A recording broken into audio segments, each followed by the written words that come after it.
Bueno, bueno, pues tengo el placer y el gusto de presentarles a Lucas.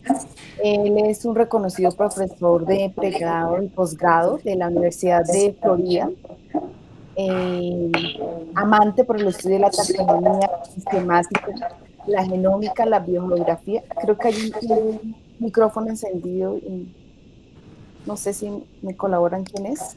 Lo silenciamos, por favor. Filogenia y evolución de las tierras áridas y de los bosques montañosos de las Américas, con especial interés por las familias botánicas Cactaceae, Melastomataceae, gramíneas, de la familia de las poáceas, y pues en general de la flora del Caribe. Es un amplio conocedor, es un excelente ser humano, como docente pues brillante, sabio, muy disciplinado, prudente, es un muy buen amigo, un esposo, padre amoroso de dos hermosos hijos y pues habla muy bien el español, entonces eso va a facilitar que pues la charla sea muy fluida. Él es discípulo eh, de Walter Youth, quien fue pues más que su mentor y director, su papá, su amigo de aventuras, de expediciones a lugares inexplorados y quizá de muchas cosas más. Más que nadie, pues Lucas nos podrá contar de ello. Tiene un doctorado en botánica de la Universidad de Florida, maestría en ciencias biológicas de la Universidad Estatal de Mississippi, así como su pregrado. Ha sido docente e investigador de varias universidades e instituciones como la Universidad Internacional de Florida, de la Universidad Estatal de Arizona, ha sido asistente del Jardín Botánico del Desierto Fénix, del Museo de Ciencias Naturales de Mississippi, curador del herbario de la Universidad de Florida y pues curador asociado del Museo de Historia Natural de la Universidad de Florida. Ha sido instructor, docente instructor, del curso de botánica tropical en Costa Rica y del Tropical Bunny en Miami, junto con Walter Judd, Christopher Baralotto y otros docentes investigadores. Ha realizado una carrera brillante, publicado alrededor de 100 artículos o más, y actualmente tiene su laboratorio, el laboratorio Mahur, cuyo objetivo es comprender los patrones de la biodiversidad en las Américas, especialmente en las regiones tropicales, en tierras áridas y en los bosques montañosos. Este laboratorio utiliza una amplia gama de herramientas para determinar la biodiversidad vegetal existente en estas áreas.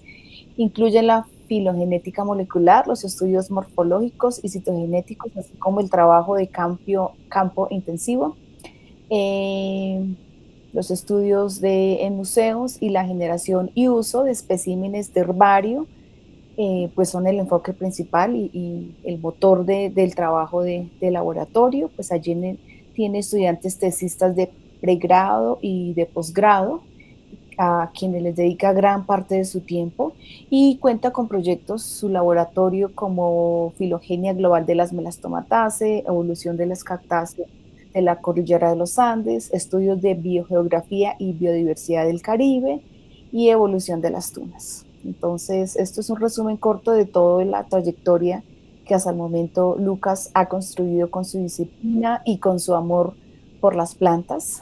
Invitadísimo, Lucas, a visitar Colombia, a conocer de nuestra flora, a que se enamore también de las plantas que aquí tenemos, de todas las Melastomataceae y Cactaceae que están eh, por estudiar. Y pues invitados todos a que disfrutemos la charla de Lucas.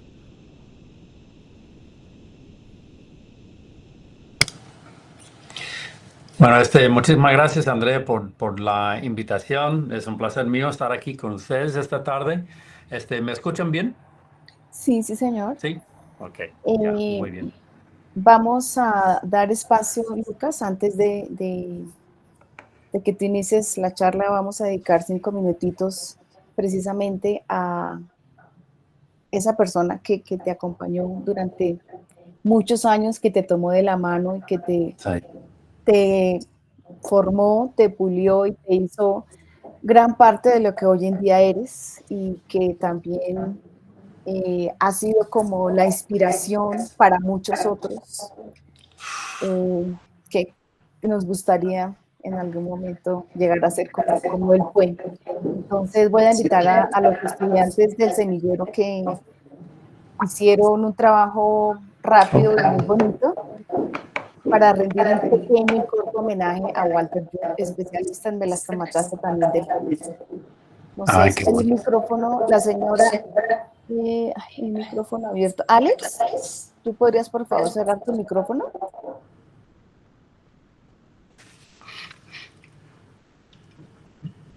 Gracias. Listo. Buenas tardes para todos. Voy a comenzar a presentar pantalla.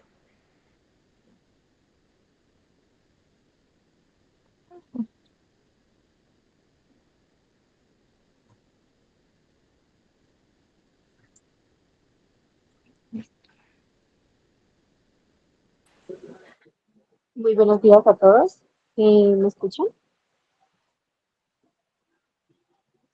Sí, te escuchamos. Sí, sí, te escuchamos.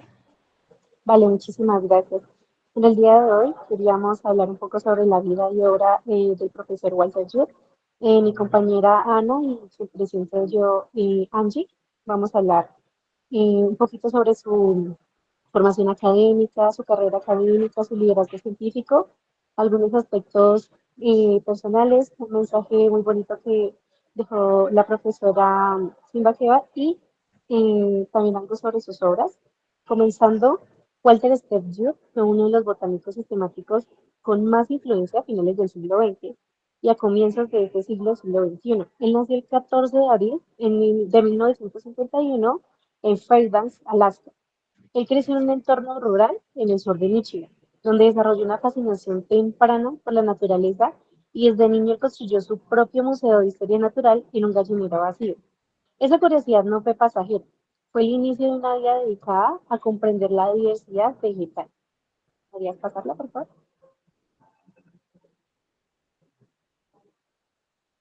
Como formación académica, el profesor Judd obtuvo su pregrado con honores y su maestría en botánica en Michigan State University en los años de 1973 y 1974 respectivamente. Desde su maestría ya comenzó a especializarse en el género Lionia de la familia de Icacea, estudiando sus relaciones taxonómicas y variaciones morfológicas en Norteamérica. Ese mismo año, en 1978, completó su doctorado en biología en Harvard University, en el Gray Herbarium. Su tesis doctoral, ¿podrías pasar la diapositiva? Su tesis doctoral, a Monograph of Lionia ericase, fue un tratamiento taxonómico muy exhaustivo y completo del género a nivel global, integrando estudios de campo, anatomía vegetal y análisis cladístico. Esta obra fue el inicio que consolida su reputación como sistemático riguroso y marcó el inicio de su trayectoria en la familia Ericase. Respecto a su carrera y liderazgo científico, en 1978 también se incorporó como profesor asistente de la Universidad de Florida, donde desarrolló toda su carrera académica. Él fue promovido como profesor titular en 1991 y en 2009 recibió el título de profesor distinguido. Además, tras su retiro en 2013, él también recibió el título de profesor distinguido eméritus, un reconocimiento bastante importante a nivel de ciencia, reconociendo su impacto excepcional en la investigación y la ciencia. También él fue curador afiliado del Herbario de Florida Museum of Natural History Plus, donde apoyó el desarrollo de colecciones y en la investigación sistemática de la flora de Florida y las Antillas. Por Su liderazgo también trascendió. Espera, me falta un poco. ¿Me escuchas bien? 31. ¿Aló? Aló. ¿Sí me escuchas? Sí, Que continúa, tengo la continúa. conexión. Sí, sí, te Vale. escuchamos. El liderazgo también trascendió a la universidad. A su universidad también fue presidente de la American Society of Plant Taxonomics en el 2000 y el 2001 y participó activamente en esta asociación. También desarrolló clasificaciones en Angiosperma Phylogeny Group que redefinieron la clasificación moderna de las plantas que florecen. Te cedo la palabra, Anita. Listo. Bueno, por otra parte, frente a sus obras e impactos académicos, exaltamos las 331 publicaciones registradas. Entre estas encontramos más de 200 artículos y sus dos obras principales, traducidas al español como Sistemática Vegetal, un enfoque filogenético, la cual evolucionó la enseñanza de toda la botánica, ya que el estudio de las plantas, a partir de esto, tomó principios evolutivos. Asimismo, también su amor por la fantasía contribuyó a que él también escribiera un libro sobre la flora de Tolkien, que es considerada como una obra de divulgación y una guía botánica que cuenta con más de 160 plantas descritas, tanto reales como fantásticas. Adicionalmente a esto, también se le atribuye la reclasificación, descripción y determinación de más de 100 taxones entre especies, variedades y géneros, principalmente para la familia Melastomataceae, en el género Miconia y en la tribu Eriente, y la familia Ericaceae en los géneros Agarista y Leonina. Gracias a su arduo trabajo, él obtuvo diferentes reconocimientos como la medalla de Engler en 2001, el premio de Asa Gray en 2011 y la medalla de José Cuatrecasas en 2012. Esto es debido pues a toda su investigación, educación y todo el servicio hacia la comunidad botánica y a la flora tropical a la cual dedicó toda su vida. Estos reconocimientos no solamente se quedan también en la academia, sino en el amor que le tienen sus estudiantes, por lo cual él ha tenido varios morfotipos dedicados a su trabajo, como es la Miconia Walter Judith, principalmente pues a su trabajo exhaustivo en la isla La Española de Haití y República Dominicana, descrita por nuestro expositor del día de hoy.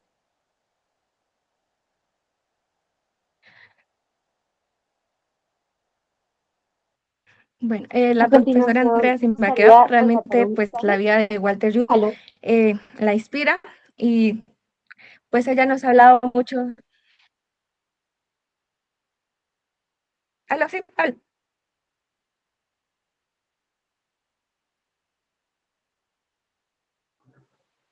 ¿me escuchan? Sí, pues sigue, tranquilo. Sí, sí, puedes hablar.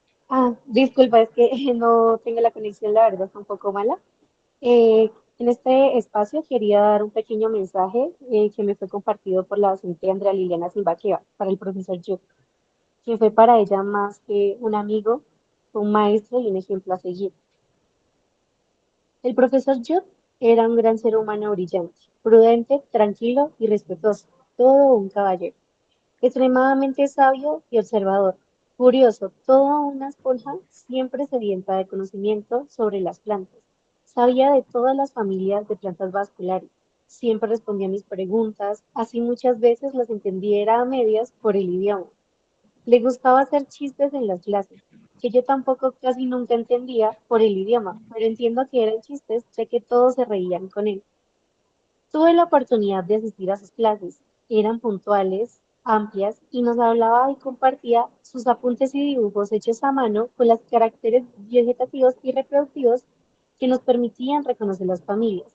Particularmente me mostraba y enseñaba hasta las plantitas más pequeñas del estacionamiento o de cualquier lugar como ningún otro ser lo ha hecho. El último día de clases nos llevó a todos por un helado, pero el mío era diferente, era especial. Él siempre admiró mi presencia en el curso y que trabajara y tuviera afinidad por la familia Teraz. Quiero agradecer el honor de compartir su trabajo y saber conmigo y la oportunidad de crecer en el mundo de las plantas con amor, paciencia y sabiduría. Muchísimas gracias.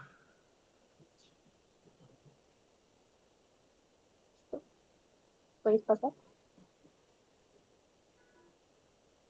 Un agradecimiento muy grande al profesor. La verdad, el profesor Yu ha impactado muchísimo en toda esta parte taxonómica y de angiospermas. Su legado no solo va a vivir en los libros, sino en cada persona que tuvo la oportunidad de compartir ese entusiasmo inagotable y leer esas grandes obras de las cuales se participó. Muchísimas gracias.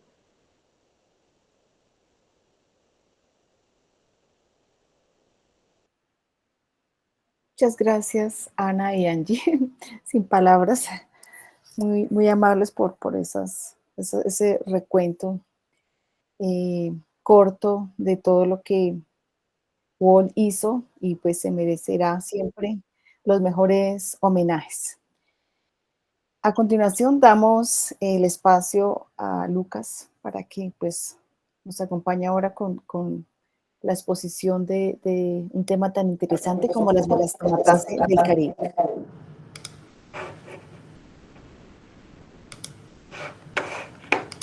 A ver, estoy compartiendo mi pantalla. A ver si se ve. Sí, sí, acá vemos ya, sería proyectar.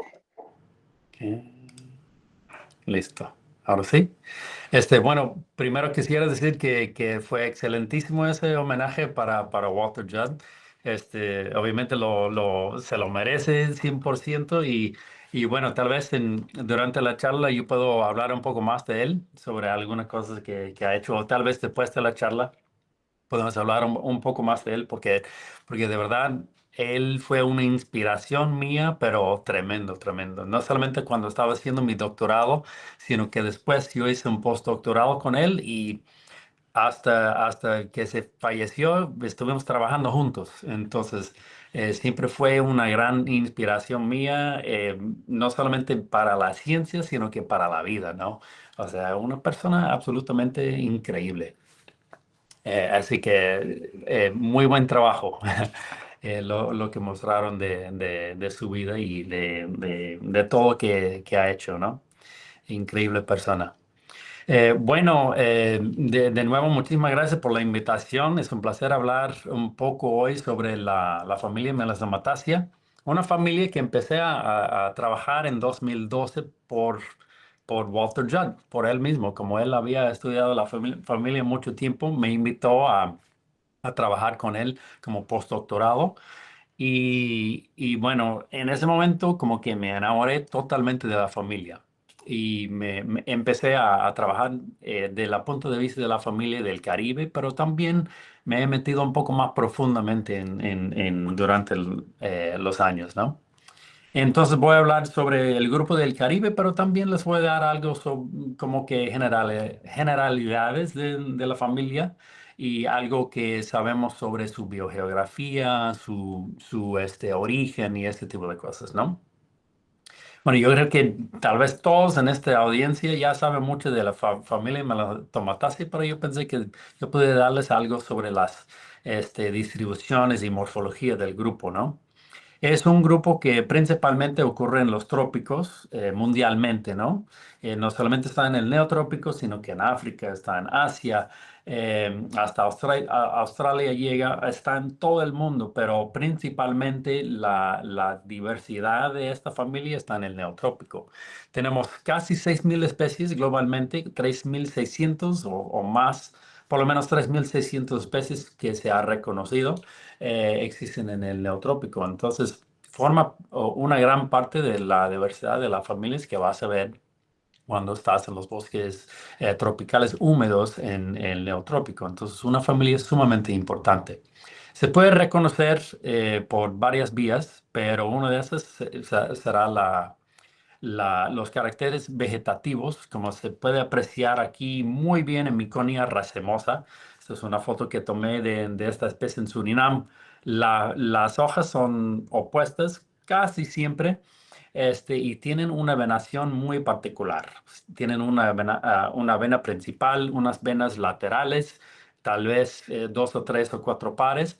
Y luego tienen unas venas perpendiculares que le da como lo que parece como una escalera, más o menos. Muchas de las especies de la familia tienen esa estructura en cuanto a la venación, entonces es muy fácil reconocerlas cuando estás en el campo. También tienen unas flores absolutamente preciosas, preciosísimas. Y esas flores que tienen a través de toda la familia tiene que ver con tipos y diferentes tipos de polinización, ¿no? Entonces, yo voy a hablar un poco de eso hoy.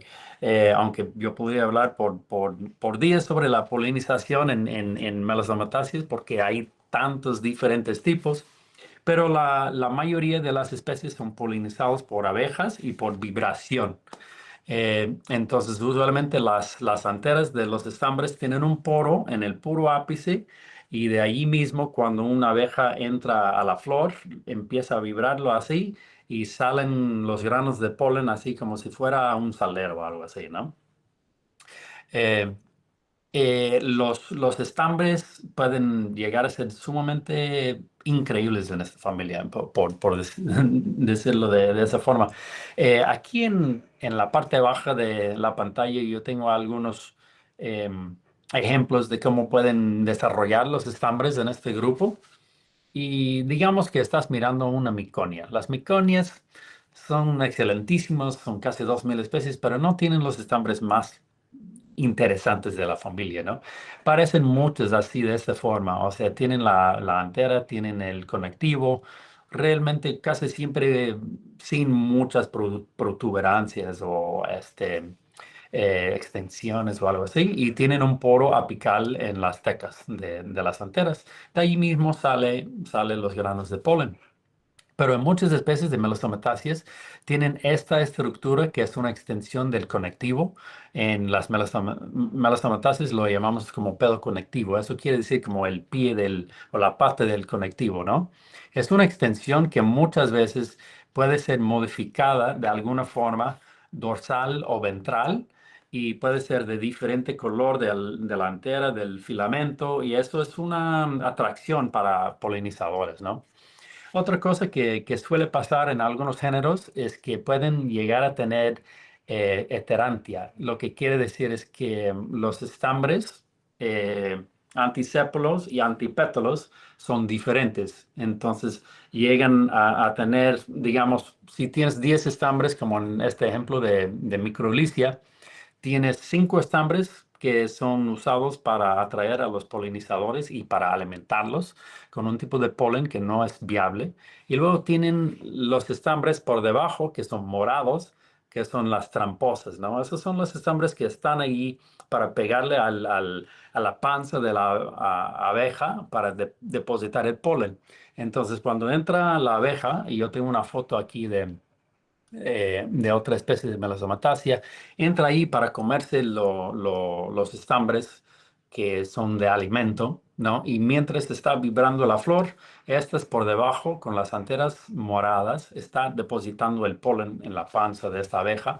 Va a otra flor y esa panza va a tocar la superficie estigmática y va a polinizar a la flor. Eso es lo que pasa en una gran cantidad de las especies de Melastomataceae y tienen muchos tipos de flores que ayudan en este proceso. Lo que no voy a mostrar tanto aquí son otros polinizadores. Hay aves, hay reptiles y hay otros tipos de vertebrados, mamíferos, murciélagos que también hacen un poco de la polinización en la familia, pero la gran mayoría son polinizados por abejas y tienen este tipo de síndrome con el poro en la antera, el poro apical. Eh, Quería mencionar, como ustedes están en Colombia, yo quería mencionar que en Colombia hay una gran diversidad de melastomataceas, una riqueza tremenda en cuanto al neotrópico existe en Colombia de la familia. Estos son 3 ejemplos nada más, 3 de muchísimos ejemplos que podría haber pasado hoy sobre especies nuevas que se ha descrito en los últimos años en Colombia, del género Microlycia. Esto es el primer ejemplo de Microlycia, una nueva especie para Colombia. Eh, el género Alomeata, siempre hay nuevas miconias que hay para describir. Y hay muchísimo trabajo que hacer en Colombia en cuanto a las melastomataceae, porque es uno de los países con una riqueza más alta de toda Sudamérica. Es impresionante. Bueno, ¿qué sabemos de la biogeografía de la familia? Eh, Tenemos muchos fósiles en la familia que se han encontrado, pero la mayoría son hojas, ¿no? Y las hojas a veces pueden ser un poco difíciles saber exactamente de qué grupo de Melastomataceae fue, porque la venación es muy, muy particular en la familia, pero hay muchos géneros, muchas especies que tienen ese tipo de venación. Entonces, que encontramos una hoja de Melastomataceae, no siempre sabemos si es una tibuquina, una Ketogastro, una miconia, una henrietea, una blaquea. Es difícil a veces, ¿no? Pero lo que sí sabemos es que el récord de fósiles llega hasta el Paleoceno en Colombia. Esto fue publicado en 2021 por Cavallo. Estos fósiles de Colombia, que son los más viejos ahora de la familia, sumamente interesantes, y nos da una pista en cuanto a la evolución de la familia, ¿no? Y nos da una pista sobre la biogeografía también, que podría darnos una pista en cuanto a el lugar en la tierra en donde originó esta familia, ¿no? Que podría ser el neotrópico. Bueno, tenemos algunos fósiles de semillas también. Esto es una semilla que pensamos que es del género Rexia, que es un género que puedes encontrar aquí en la Florida. Esta es una semilla que fue encontrada en Europa. Entonces es muy obvio que también las distribuciones de esta familia han cambiado muchísimo a través de los años, ¿no? Entonces tenemos un origen viejo, seguramente en el Paleoceno, y distribuciones que han cambiado bastante durante ese tiempo también. Según los árboles filogenéticos y los análisis que se ha hecho para tratar de entender las edades y la biogeografía de la familia, uno de digamos, los trabajos más robustos tratando de averiguar el origen es de Hedgenato en 2022 y que sí propuso que el origen de la familia debe ser el neotrópico, o por lo menos, pues sí, el neotrópico en este sentido. Y del neotrópico ha habido muchas dispersiones a otras partes del mundo, a África, a Asia, a la parte suroeste del Pacífico, ¿no? O sea, como les había comentado, es una familia que está en los trópicos en todo el mundo. Y tiene una edad estimada a 75 millones a 68 millones de años, entonces paleoceno, como había mencionado. Entonces, una familia relativamente vieja. Ha tenido mucho tiempo para diversificar y para dispersarse por todo el mundo. Marcelo Reginato también ha hecho un buen trabajo sobre los diferentes tipos de frutos que pueden existir en la familia y cómo podría haber sido el ancestro, ¿no? Y en la familia usualmente tenemos cápsulas y tenemos bayes, o sea, un fruto jugoso con muchas semillas o una cápsula que es seca, ¿no? Y que se abre al madurarse. Y lo interesante aquí, lo que propuso Reginato en 2020 es que el ancestro, o lo que reconstruyó, mejor dicho, con la filogenia, es que el ancestro podría haber tenido cápsulas, frutas como cápsulas, y habían muchas conversiones a frutas aviadas. Y esto pasó varias veces, eh, pero las con bayes, como se puede apreciar aquí, esto es el género Miconia, que todos tienen bayes, ha sido sumamente exitoso.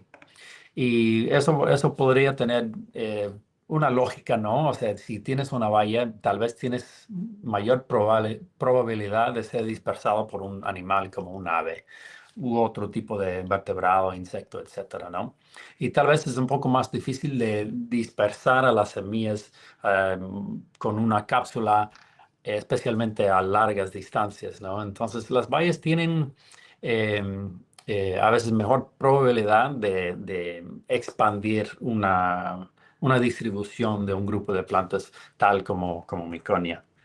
Y bueno, esto es un ejemplo de una miconia de la República Dominicana, una endémica de ese país, con un fruto bastante grande, aunque las flores son pequeñísimas, la baya está sumamente grande y muy llamativa para los pájaros que existen en esta zona para dispersarlos. Bueno, el género Miconia, que a mí me encanta porque hace años que trabajo con este género, es un grupo neotropical, son casi 2.000 especies. ¿Se acuerdan que les había comentado que hay 3.600 especies aproximadamente en el neotrópico? 2.000 de esas son miconias.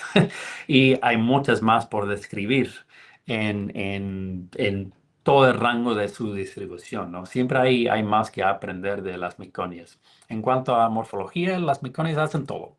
Son arbustos, lianas, árboles, epífitas. Hay unos epífitas que crecen en el mata atlántica de Brasil, que son increíbles estas plantas. Y eso es lo que siempre decimos entre los melastomatólogos, que las miconias hacen de todo, ¿no? Hacen lo que hacen los demás en la familia. Aunque las flores no son tan llamativos en comparación con otros grupos de melanosomatáceas.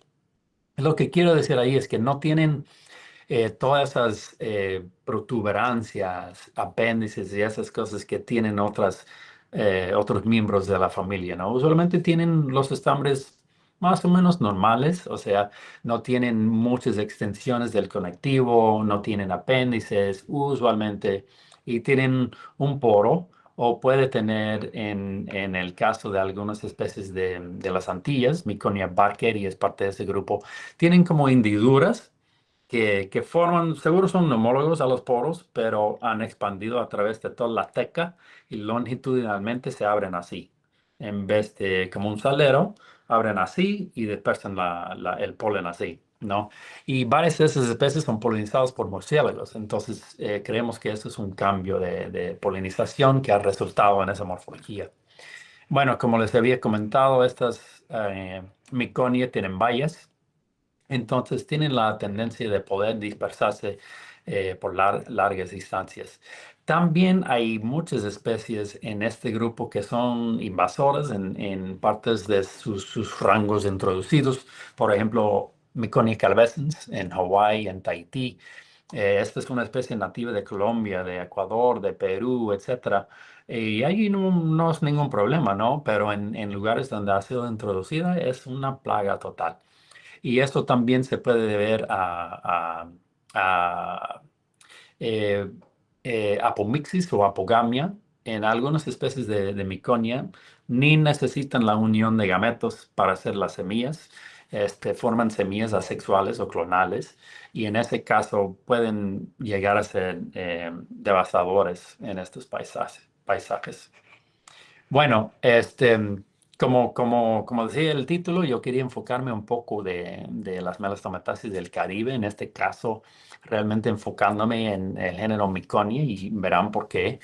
Y para empezar esta parte de la charla, tengo que darle gracias al botánico sueco Eric Ekman, quien hizo un montón de trabajo de campo en Cuba y luego en la isla española. Eh, Encontró muchas especies nuevas, especialmente muchas melastomataceae, y es debido a él que empezamos con una buena base para estas dos islas, y luego que viene Walter Judd a estudiar melastomataceae después de su doctorado, que estudió Leonia en Ericáceas, decidió dedicarse a las melastomataceae y principalmente en Miconia. Y debido a todo su trabajo, teníamos mucho mejor base moderno del grupo en las Antillas. Y quería mostrarles una foto del macizo de Laot, en donde trabajó Walter Judd también en la florística, para entender muy bien la diversidad de las plantas en esa parte de una isla en el suroeste de Haití. Un lugar preciosísimo. Aunque no se vea, hay un montón de miconias que se pueden encontrar en esta parte de la montaña. Bueno, ¿por qué las Antillas Mayores eh, me fascinan? Es un grupo de islas, especialmente las Antillas Mayores, que consiste de Cuba, Española, Jamaica, Puerto Rico. Eh, Son las islas más grandes del Caribe, pero también tiene una diversidad tremenda. Es dentro de los 5 hotspots de biodiversidad mundial, aunque la cantidad de tierra ahí es muy pequeña. El número de especies endémicas es hasta el techo, ¿no? Hay bastante, bastante. Y las islas Cuba y Española son sumamente importantes en cuanto al número de especies, especialmente de endemismos. ¿A qué se debe todo esto? Es una pregunta en que todavía estamos tratando de responder, pero la geología, evolución de las islas es muy complejo y realmente no tengo tiempo para hablar sobre todo el proceso que resultó en estas islas. Pero más que nada quiero que entiendan que bueno, Cuba y la Española son compuestos de varias otras islas que se concretaron durante el Eoceno y Mioceno. Y las formaciones montañosas en estas islas han resultado como parte del levantamiento montano durante el Mioceno.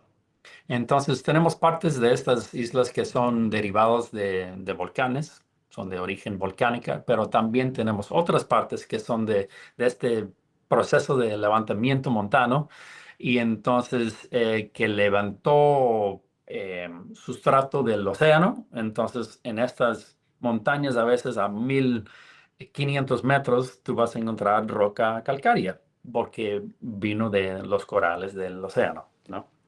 Entonces la complejidad edáfica es increíble en estas islas.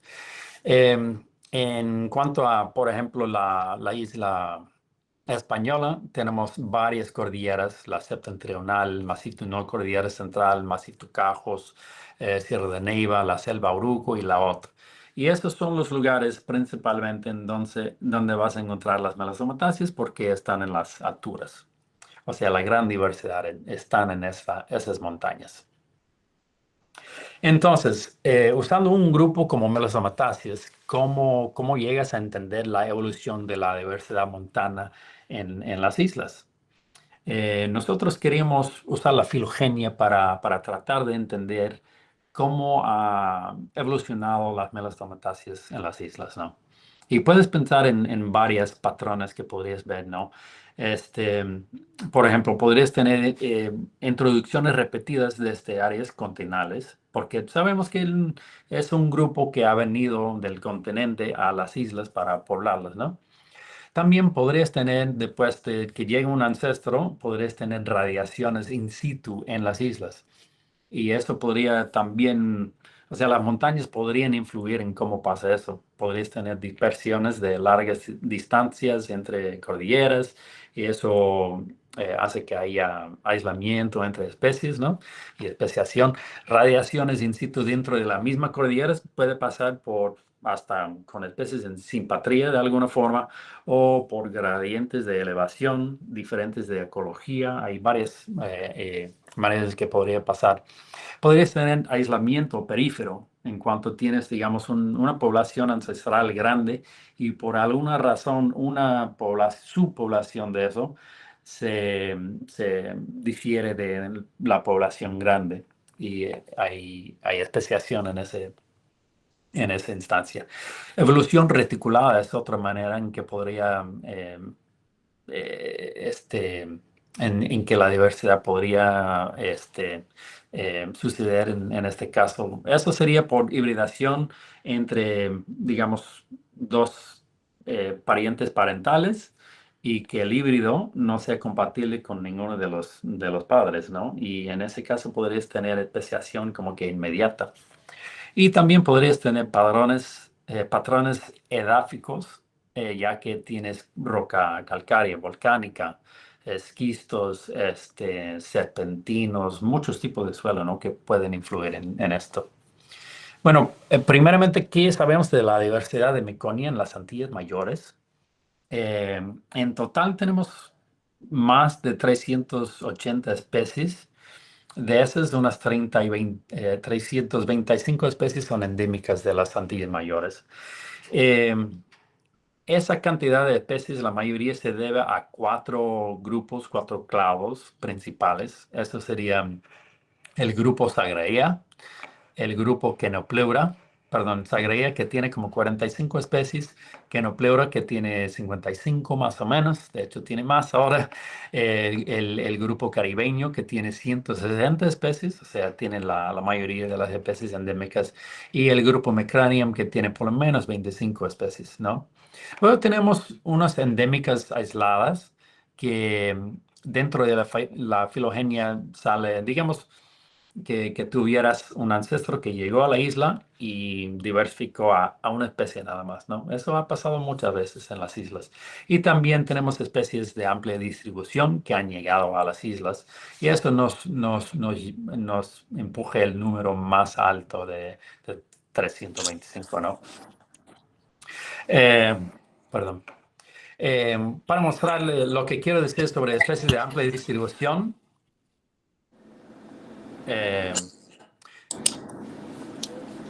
tenemos estas especies de amplia distribución que se encuentran, digamos, en Sudamérica, pero que han llegado por dispersión de larga distancia a las islas.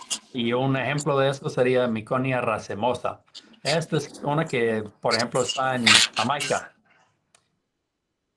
Está en Jamaica, está en la República Dominicana, pero su origen es Sudamérica, ¿no? Esta es la misma especie en Surinam. También se encuentra en Brasil y muchos otros países. Muchas de estas especies de amplia distribución han llegado a las Antillas. Bueno, enfocándonos en esos grupos que son endémicos de las Antillas, queríamos saber muy bien de dónde han venido, ¿no?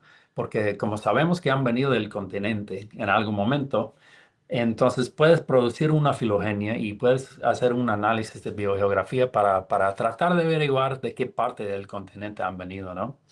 Y entonces si tomamos el clado Sagraea, eh, podemos estimar que tiene una edad de alrededor de 5 millones de años y sus parientes más cercanos están en la Amazonía. Entonces están en lugares usualmente más bajos en Sudamérica. Si vemos el clado caribeño, que tiene alrededor de 11 millones de años, sus parientes son de Centroamérica. Entonces tuviéramos una dispersión de Centroamérica a las Antillas. Y luego si vemos el clado Mecranium y el clado antillana de Kenopleura, que son más jóvenes, esas dos en dos instancias diferentes vinieron de los Andes. Entonces, de estos grupos que son endémicos ahora de las Antillas, han venido de la Amazonía, han venido de Centroamérica y han venido de los Andes. Entonces, es muy complejo lo que hemos visto en cuanto a las especies que existen en las islas. Ya, si queremos saber un poco más sobre cómo ha formado un grupo como el clado caribeño, el grupo más grande de las islas, podemos hacer un análisis un poco más específico, ¿no? Y entonces usamos los datos que tenemos para averiguar cómo ha sido la diversificación entre islas en el Caribe en cuanto al clado caribeño. Y lo que encontramos es que tuvieron un origen en Cuba, o sea, el ancestro estaba en Cuba y de Cuba hubieron muchas dispersiones a la isla, primeramente a la isla española y luego de Española a Jamaica y a Puerto Rico y luego a las Antillas Menores, ¿no? Pero interesante que empezó en Cuba desde su ancestro centroamericano y luego empezó a diversificar y dispersarse a otras islas. Bueno, una pregunta que yo y un colega, Eldis Becker, hemos tenido mucho tiempo es sobre la evolución y diversificación de este grupo sobre diferentes tipos de suelos, ¿no? Esa especificidad edáfica, lo que llamamos aquí. Es que encontramos especies en suelos kársticos, suelos serpentinos, suelos de esquistos, muchos tipos de suelos, ¿no? Y por algunos análisis que hicimos hace años ya, em, se veía como que pudo haber tenido un origen en suelos serpentinos del clado caribeño y de allí diversificaron en otros tipos de suelos. Pero queríamos probar esto de nuevo, así que hicimos un tipo de análisis para ver esto. Para hablar un poco más de los tipos de suelos, como les había dicho, por los levantamientos de sedimentos oceánicos, tenemos muchos suelos kársticos en Cuba, tanto como Cuba que en la Española, pero también tenemos suelos volcánicos, principalmente en la Española, en la Cordillera Central, pero en Cuba tenemos una serie de como islas de suelos serpentinos en toda la isla y hay un montón de especies de miconia que son endémicas de esos suelos serpentinos. Entonces empezamos a colocar información sobre estas especies y vemos cosas interesantes, ¿no? Esto es Miconia lima, una de mis especies favoritas. Ocurre en suelos volcánicos y también de karsto. Y tiene una distribución más o menos amplia en la española. Tenemos Miconia granulata, que solamente está en suelos serpentinos en esta parte sur este de Cuba. Tenemos Miconia espídula, que ocurre en bajas elevaciones, solamente en karsto, y está por casi toda la isla de la Española, pero no está en el medio, donde están las rocas volcánicas. Eso es interesante. Luego tenemos Miconia otoschmiti, algunos ejemplos nomás, de suelos de esquistos, serpentina y volcánicos, ¿no? Y esto también tiene un rango en Cuba más o menos amplio, ¿no? Entonces ya estamos viendo algunos patrones. Eh, entonces, realmente para probar esto, queríamos saber cuál podría ser el suelo, sustrato ancestral de este clado caribeño y si varía o no el suelo dentro de un solo clado, porque estuvimos viendo patrones como que algunos solamente están en karsto y otros están en serpentina, etcétera. Y cuántos cambios a otros tipos de suelos ha habido dentro del clado caribeño. Y si este cambio de suelos ha tenido algo que ver con un tipo de modo de especiación y diversificación por cambiar el tipo de sustrato, ¿no? Si usamos una filogenia que ya tuvimos y empezamos a mapear los suelos. Y eso es lo que encontramos, que tenemos, realmente es como que entre suelos serpentinos y karsos para el ancestro de este grupo, pero tenemos dos clados que son principalmente en suelos serpentinos, aunque hay un poco de movimiento a suelos kársticos y volcánicos en esos. Tenemos un grupo que solamente están en suelos de esquistos y la mayoría de los demás están en suelos kársticos, karstos y volcánicos. Y aquí en este nudo tú puedes ver que el ancestro común está reconstruido como suelos de karsto. Bueno, un ejemplo de uno de estos clados que diversificó en suelos serpentinos y ha habido dos especies que también pueden ocurrir en suelos de karsto, pero mayormente este es un grupo que solamente vas a encontrar en suelos serpentinos. Luego lo comparas con como un clado como el clado de Lima, en que he trabajado mucho yo, y están en karsto, están en suelos volcánicos, suelos de serpentina, como que hacen casi de todo, ¿no? Es interesante, hasta una especie está en esquisto. Tenemos el clado Paquianthus, que está en rojo aquí, y ese clado solamente se encuentra en esquisto. Y luego tienes el clado Chalicopteris, Chalicodomatia, que está mayormente en karsto y hay unos movimientos de serpentina, rocas volcánicas. Entonces vemos patrones que hay algunos clados que casi solamente están en un tipo de suelo y otros clados que hacen lo que sea, ¿no? Están en muchos tipos de suelos.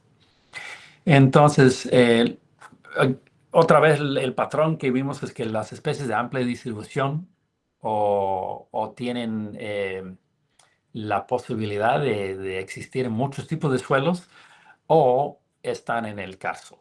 Entonces, si están en el karsto, si pueden existir en karsto, pueden estar en donde sea en las islas.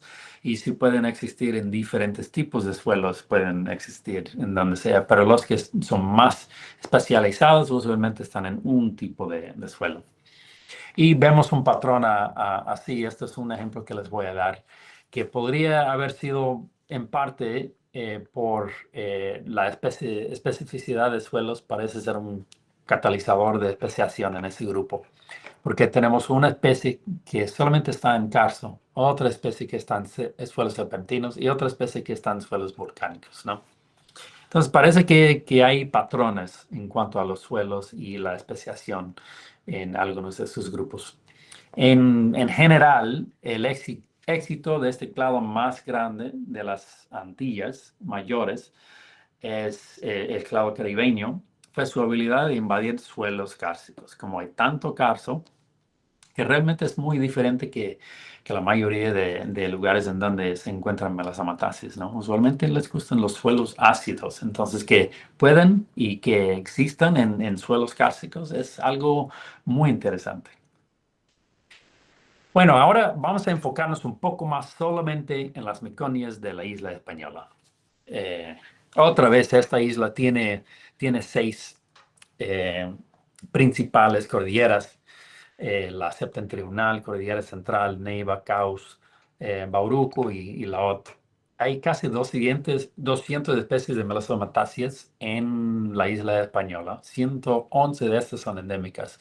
124 de las 200 son miconia. O sea, la mayoría son Miconia, que tiene sentido, es el grupo más grande del neotrópico. 96 de los 124 son endémicas, solamente de la isla española. Es impresionante. O sea, 77% de las especies son endémicas de la isla. Otra vez, como les había mencionado, es que tenemos las paleoislas, lo que nosotros referimos muchas veces a la isla norte y la isla sur de la isla española. Y eso es debido a su historia geológica, ¿no? Porque antes la isla norte y la isla sur eran islas diferentes, islas apartes. Y luego durante el Mioceno se concretaron, ¿no? Formaron parte de la misma isla y cuando pasó eso también empezaban a subir las montañas, creó el hábitat necesario para que existieran muchas de estas melastomatáceas. Eh, entonces, tal vez esperaríamos ver patrones de especies que están en la parte norte o la parte sur, o tal vez si uno está en el norte y la especie hermana están en la parte sur, podría ayudar en cuanto a la diversificación, especiación de ese grupo de plantas, ¿no? Es interesante porque tenemos especies como estas dos, lima y pídula, que están en toda la isla, ¿no? Y esta espídula, una que les había mostrado antes, está en zonas bajas elevaciones, hasta 500, 600 metros, pero usualmente más bajo. Y están en suelos kársticos y están casi toda la isla, ¿no? Miconia lima está en lugares más altos, pero también puede existir en diferentes tipos de suelos y está por toda la isla. Y luego tenemos especies que están muy restringidas, ¿no? Y estos son muy importantes, las restringidas, porque tal vez nos da otro tipo de pista en cómo podrían haberse especiado. Mirando las especies hermanas, un patrón que vemos frecuentemente son estas de estas especies estando en montañas diferentes. Y en este ejemplo tenemos Miconia howardiana y tenemos Miconia campanensis. Campanensis solamente se encuentra en la cordillera central y howardiana solamente se encuentra en la parte oriental de Sierra de Bauruco. Pero se puede imaginar un evento de dispersión de larga distancia desde hace, no sé, 20.000 años. Y si tienes entonces una población aquí y las demás poblaciones que están 300, 400 kilómetros más al norte, ya tienes aislamiento reproductivo, ¿no? Y en ese caso, a través de los años, ya vas a formar diferentes especies. Entonces, esto es un patrón que vemos comúnmente, o sea, isla norte, isla sur, y tenemos diferentes especies.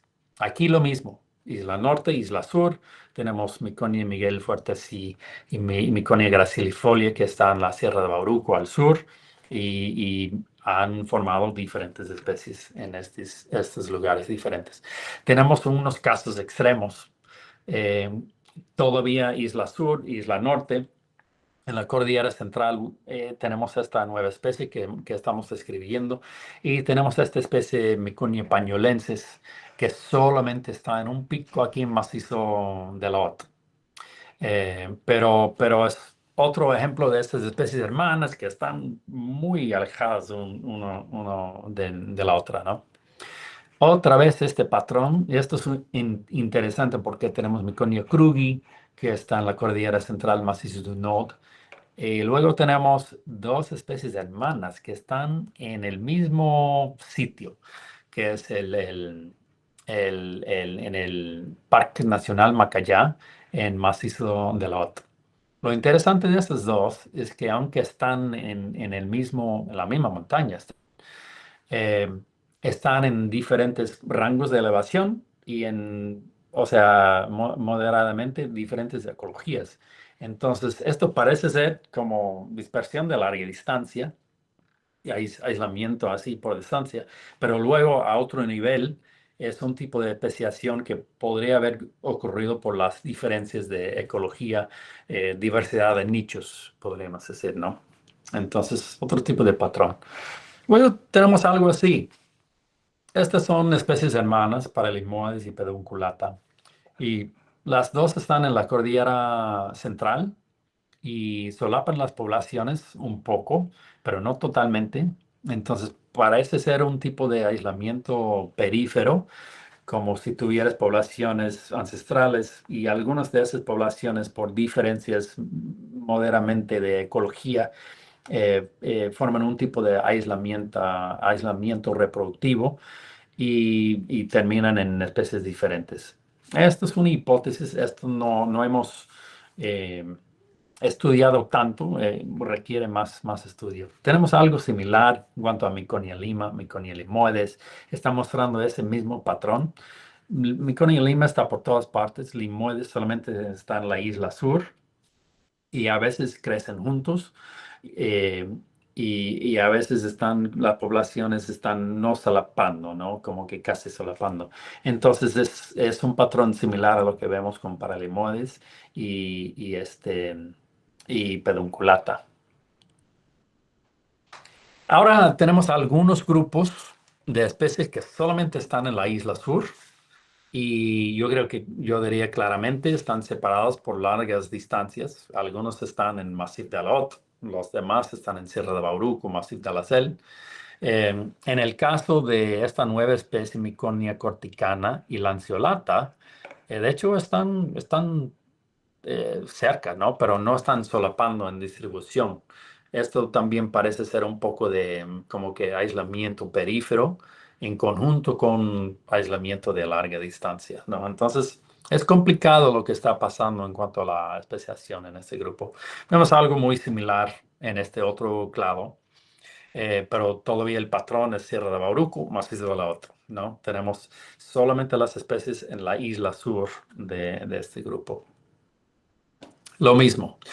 Otro que vemos aquí, Sierra de Bauruco, Macizo de la Selle, Macizo de la Jota. Entonces, este es un patrón que se ve una vez tras otra vez. Y entonces es muy interesante este patrón también en pensar. Obviamente no tenemos muy buena idea, por ejemplo, cuáles aves podrían haber sido los dispersadores de estas especies eh, en el pasado, ¿no?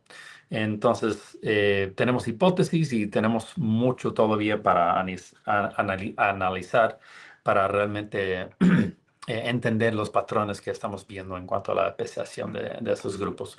Pero los patrones son repetidos, entonces yo creo que tiene mucho sentido en cuanto a dispersión de largas distancias y otro tipo a veces de aislamiento en la cercanía de poblaciones, por ejemplo, de ecología. Esto es otro ejemplo de allí mismo, de macizo de la Jota, en Haití. Estas los tres taxones aquí, subcompresa, subespecie de Plumieri y Miconia cenotrica, todos están en la misma montaña, pero subcompresa usualmente está a 900.000 metros, Plumieri está a 1.200 a 1.300 metros, Cenotrica usualmente está a 1.500, 1.600 metros, y tú puedes caminar de 1.000 metros y subir la montaña así y vas a empezar a ver cosas diferentes, ¿no? Lo que puede estar pasando aquí, que es algo, de hecho, que propuso Walter Judd en su monografía de este grupo Chenopleura, es que en este caso parece ser un tipo de aislamiento por nicho. O sea, la ecología, la elevación, hace que la ecología es un poco diferente de una elevación a otra. Y con ese cambio de ecología también tienes un cambio de especie, o sea, un tipo de especiación a través de gradientes elevacionales, ¿no? Algo muy interesante porque esto está pasando en la misma montaña, ¿no? Bueno, luego tenemos un patrón que no tiene nada que ver con los demás. Una especie que está cerca de Samaná y otra especie, Miconia pleura, que está en Sierra Martín García, que es una montaña aislada de todas las demás y está en el macizo de la Ota. Entonces, a veces hay patrones que ni tienen tanto sentido. Esto es uno de estos que no tiene mucho sentido todavía. Tenemos mucho que averiguar en cuanto a a este tipo de patrón. A ver, ¿qué tal evolución reticulada? Algo que había mencionado antes. Esto es algo súper curioso. Miconia inequipetiolata es una especie que tratamos hace años. Publicamos un tratamiento en 2014 y por la morfología, Walt y yo estuvimos súper confundidos porque decimos, bueno, casi tiene la morfología de Claudolima, pero luego tiene la morfología de esta otra cosa de Puerto Rico, como que no concordaba la morfología, ¿no? Y en los análisis que teníamos en aquellos momentos, esta especie brincaba de un lado al otro o solamente no estaba resuelto la filogenia, ¿no? Ahora con otros datos que tenemos, digamos, filogenómicos, claramente y con bastante apoyo sale en este clado Calicodomatia esta, que se ve aquí, que morfológicamente no tiene nada que ver, es muy confuso. Y luego sale aquí en el clado Lima, que tiene mucho que ver porque de verdad parece mucho al clado Lima. Y entonces, ay, perdón, y tenemos más de una muestra también. Y como está saltando así, como el cloroplasto es heredado en este grupo por el linaje materno, parece muy probable que esta es una especie de hibridación, origen híbrido, pero una especie sumamente bien establecida, está en el macizo de la Sel y está ampliamente distribuido en la Sierra de Bauruco, aunque no se encuentra con las especies paternos, ¿no?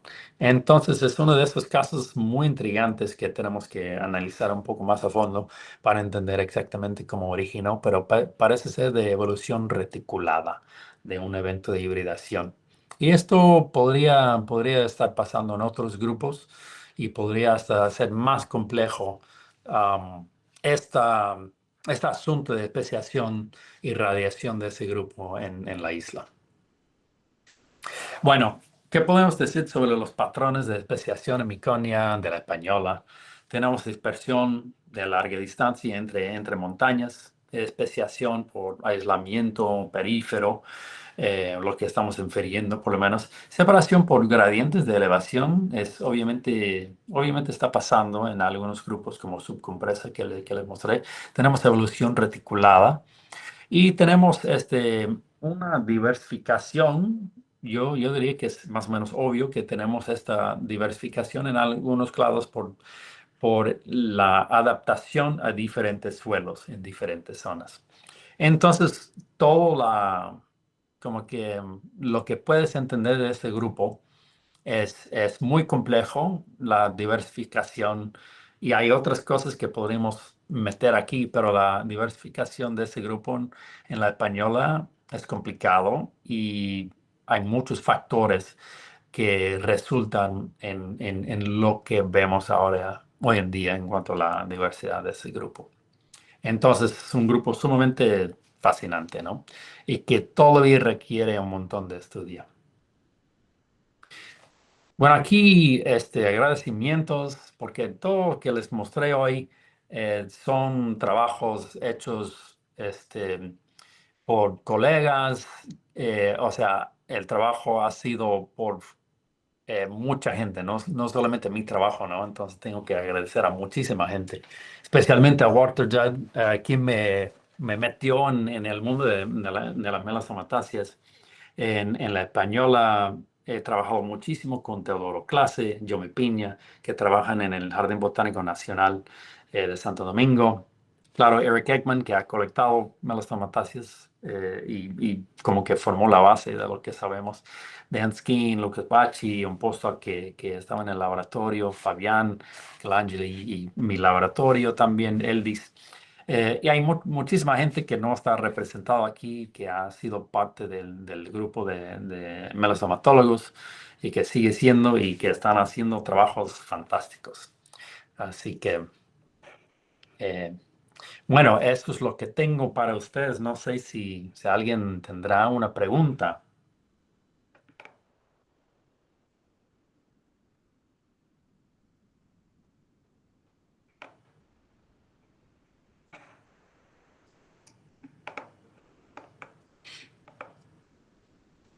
Alguien pregunta si podría compartir la presentación. Sí, claro.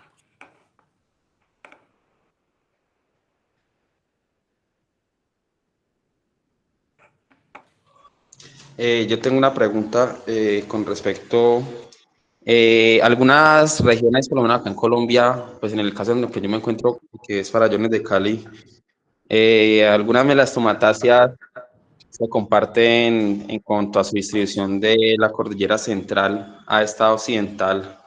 ¿Hay posibilidad que la cordillera occidental tenga ejemplares endémicos de esta parte de la cordillera o siempre hay una probabilidad de que en los clados que usted mencionó se compartan especies?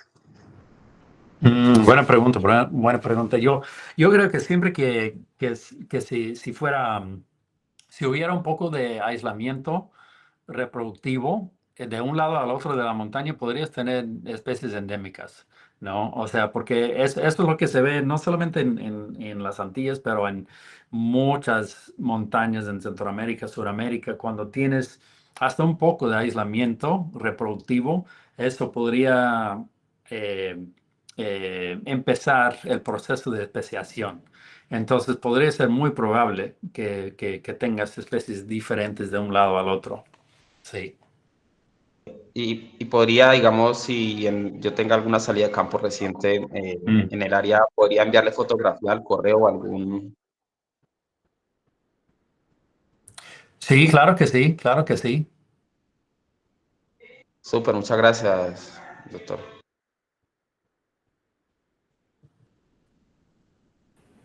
Hola Lucas, ¿cómo estás? Espero que bien.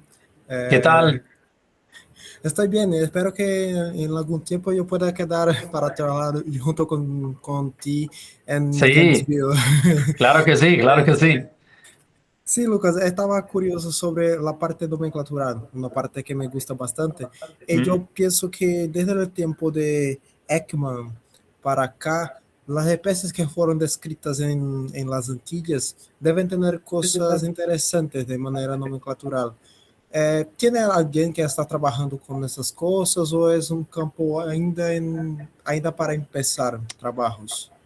Digamos, con todas las especies que encontró Ekman y la nomenclatura de esas especies.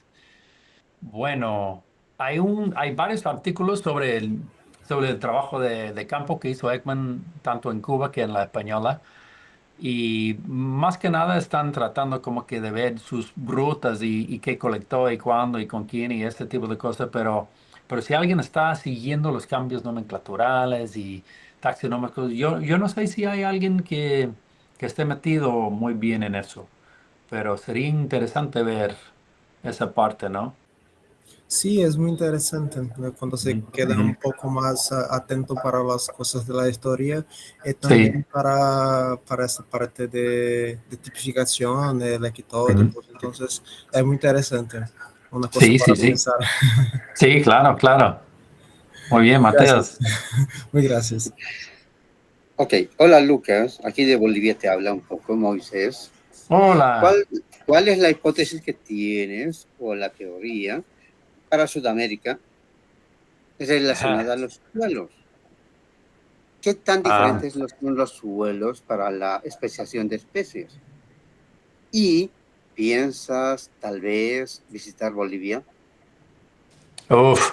Bueno, de hecho, yo estaba en Bolivia el verano pasado con mi estudiante Malú, colectando melasomatáceas y viendo algunas cactáceas también, pero espero volver en tal vez octubre, noviembre de este año. Deberíamos hablar más. Sí, me encantaría juntarme contigo para ver cosas en el campo. Este, Eso es muy, muy buena pregunta que tienes sobre los suelos.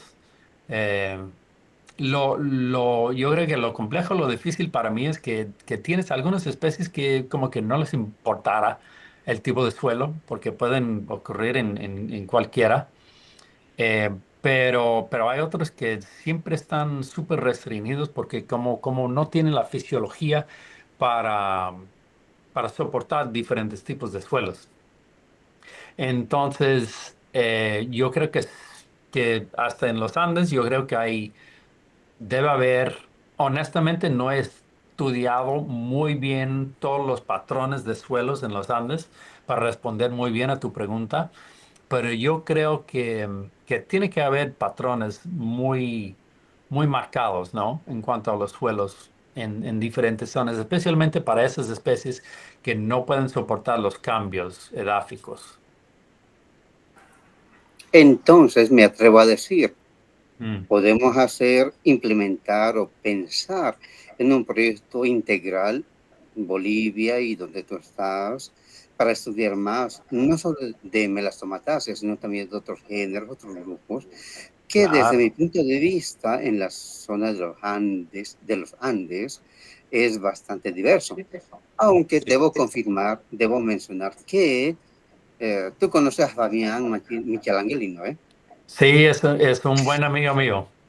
Tuvo una mala suerte que planeó su viaje para una fecha no tan adecuada o que simplemente no le... Bueno, tú sabes las cosas de la biodiversidad y del medio ambiente.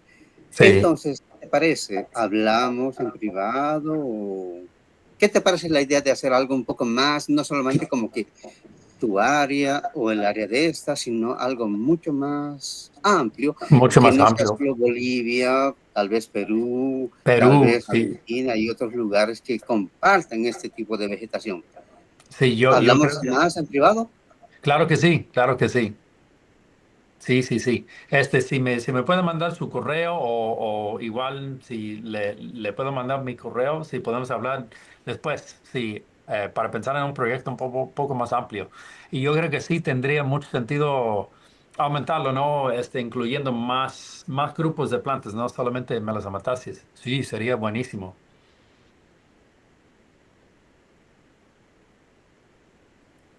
Positivo, te tomo la palabra entonces, ya después más Perfecto. adentrito hablamos y ya te mando o nos comunicamos. Y Perfecto. mientras que alguien más hable o que alguien más pregunte. Gracias, chao, chao. Gracias a usted. Gracias, Lucas, por tus respuestas. La profesora Sandra Wando levantó la mano. Damos espacio a ella.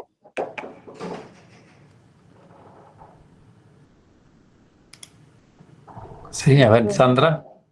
Profesora Sandra. Ahora sí, ¿me escuchan?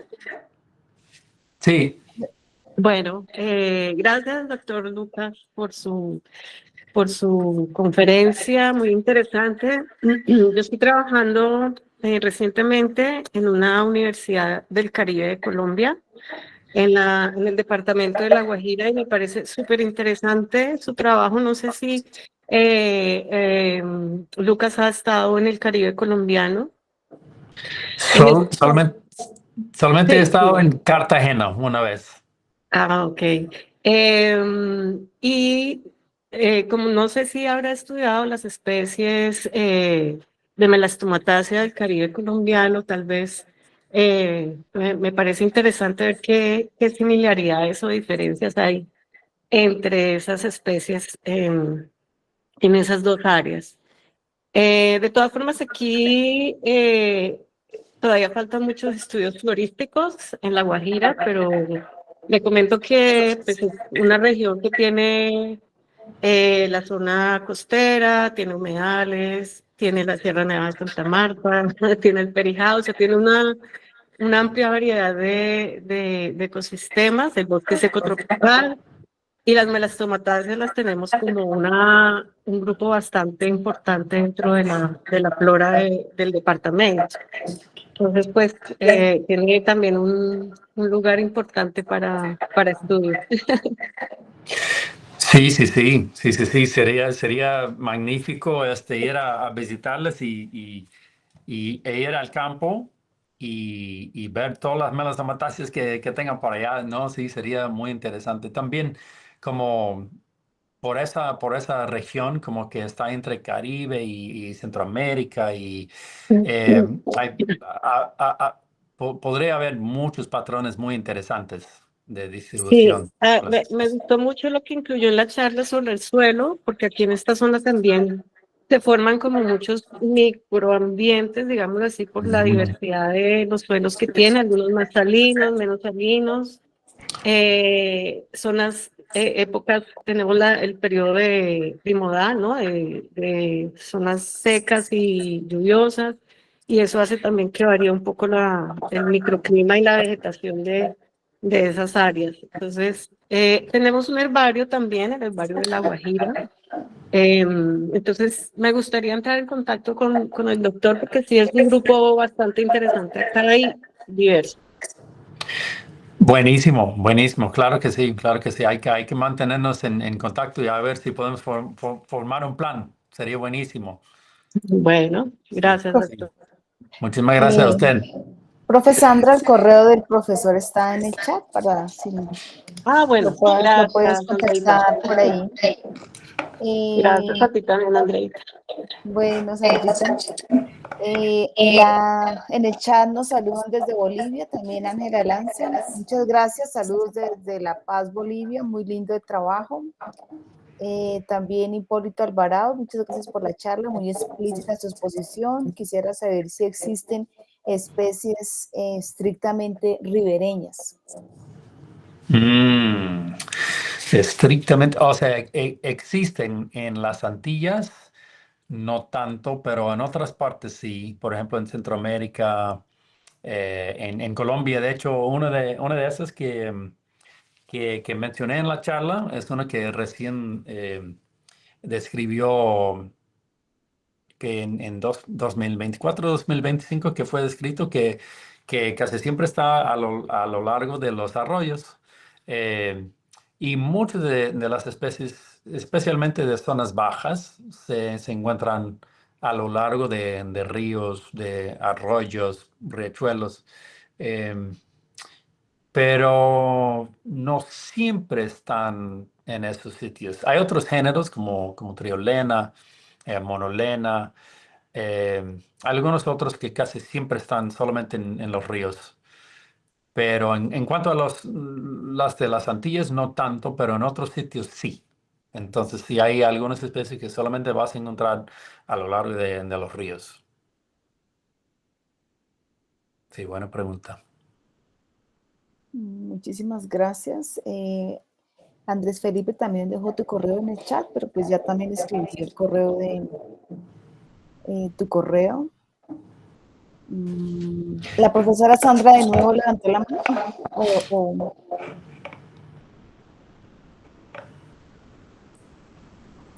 Profesora Sandra. Bueno. No sé si nos escucha. No tengo. Olvidé bajar la manita. Ok. Gracias. No sé si hay más preguntas de los asistentes. Profe Andrea, Sí. me gustaría aprovechar para mencionar que hubo una audiencia conectada desde diferentes regiones, tales como Estados Unidos, República Dominicana, Bolivia, Perú, Amazonas. Asimismo, tuvo un fuerte impacto, digamos, en el conocimiento de las plantas del neotrópico. No sé si alguien más tiene alguna pregunta o algún complemento. Sí, hay una pregunta aquí en el chat. Dice Santiago Franco, pregunta, doctor Lucas, ¿qué tipo de estudios continuarán para la especiación en las Antillas? ¿Están estudiando los polinizadores? ¿Sabes qué? Eso es algo que falta. Esto es algo sumamente importante y honestamente muchas de las especies que estudiamos en las Antillas son muy poco conocidas y no tenemos los datos suficientes sobre polinizadores. Yo les había mencionado esa especie Miconia barkeri, que es parte de un grupo de 55 más o menos especies y casi todos tienen la misma forma delantera que abre longitudinalmente. Y tenemos como 2 reportes de polinizadores de ese grupo. Yo he visto así en el campo varios polinizadores, pero no es que me he quedado a ver eh, cuáles insectos u otros animales de hecho están haciendo la polinización. Esto es algo que falta para todos yo diría para todos los géneros de las Antillas, pero especialmente para las miconias. Hay algunas especies de miconias que tienen las flores, digamos, 2-3 milímetros de ancho. Son pequeñísimas y son arbustos de este tamaño y siempre fructifican bastante. pero serán mosquitas u otra cosa que los está polinizando, pero ni tenemos idea. Y hay otras que tienen las flores bastante grandes, tienes merianias y otros géneros también que tienen otros tipos de flores. Y realmente no tenemos estudios en las Antillas sobre la polinización. Entonces, esto es otra vía que falta información, que sería buenísimo si alguien quisiera agarrarlo y tomar las riendas y de verdad hacer algunos estudios sobre polinización. Sería genial. Sí, sería bastante bueno. Eh, eso y otros asuntos sobre la biología básica. Por ejemplo, el número de cromosomas. Las cromosomas en las melastomatasis, no hablé de eso, pero son, ¿qué te digo? Son horribles. Son como pimienta, ¿no? Son chiquiticas y no tienen mucha forma. Son como bolitas a veces, ¿no? Y son muchas. Por ejemplo, el número básico de Meconium es 17. Entonces, para poder contar las cromosomas es algo difícil y no tenemos muchos conteos. Y sabemos que tenemos duplicación de genoma, poliploidía en Meconium, por ejemplo, ¿no? Pero tenemos muy poca información sobre eso. Ok, puedo comentar algo sobre citogenética tal vez. Sí, Depende al género y depende de la especie o la familia.